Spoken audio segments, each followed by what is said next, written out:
Good morning, everyone. Hope you all are safe and fine. So, have you remember that on our last class we had started the third chapter of Footprints, that is what? The Midnight Visitor. So, before continuing the chapter, let's take a brief recall.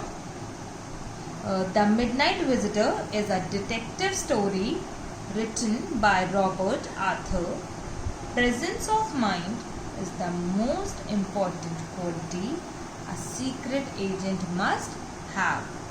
Oswald, the hero of the story, is one such secret agent. He expects to get some sensitive papers in his hotel room. Suddenly, he is attacked by one of his rivals who points a pistol at him and demands the papers. Oswald shows remarkable common sense and comes out of the situation. Fowler. Fowler is surprised to see a secret agent Oswald, who is too fat to be a secret agent. Oswald tells him that he was going to get an important paper for which many men have risked their lives. When both of them reach Oswald's room, Fowler is scared to see a man standing in the room. Max, who is tall and thin and is holding a automatic pistol in his hand, he had entered his room by using a key to take the report concerning a new missile. Oswald, sensing the danger, fabricated a story about the non-existent balcony which Max believed to be true. Oswald complained that it was due to the balcony that somebody had entered his room the second time. After some time, there was knocking at the door. Oswald again befooled Max by saying that it was the police who wanted to come inside to provide him protection. Max wanted to run away to avoid the police and jumps to his death into that non-existent balcony. Come to the introduction of the chapter. The Midnight Visitor is a story of a detective, you can also say spy or secret agent, who successfully disposes of a rival detective through his intelligence, quick-wit alertness and presence of mind. Fowler, a young writer. Had a romantic image of a detective.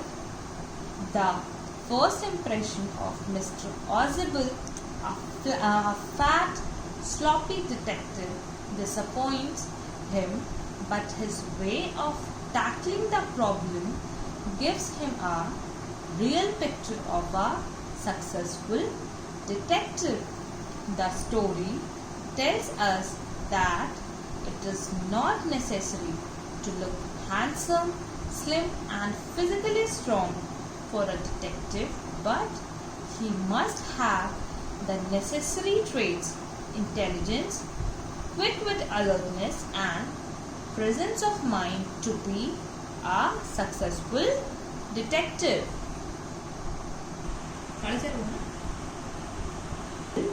Didn't fit in any description of a secret agent Fowler had ever read.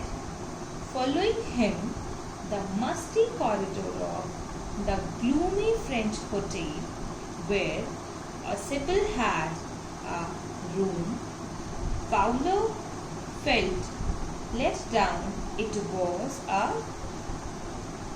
was a small room on the sixth and top floor, and scarcely a setting for a romantic adventure.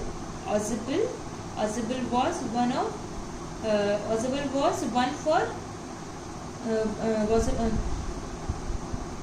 Ausable was for one thing. That is what Ausable was for one thing. Fat, very fat. And then there was his accent. Though he spoke French and German passably, he had never altogether lost the American accent he had brought to Paris from Boston 20 years ago. You are disappointed, Ausable said wheezily over his shoulder. You were told that I was a secret agent and spy, a spy dealing in espionage and danger.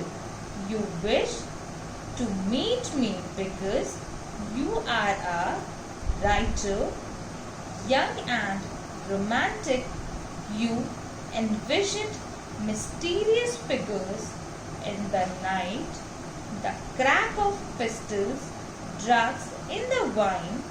Instead, you have spent a dull evening in a French music hall with a sloppy fat man who, instead of having messages slipped into his hand by dark-eyed beauties, gets only a prosaic telephone call, making an appointment in his room. You have been bored. The fat man. Who was the fat man? Ausable was the fat man. The fat man chuckled. Chuckle means smile. The fat man chuckled to himself as he unlocked the door of his room and stood to let his frustrated guest enter.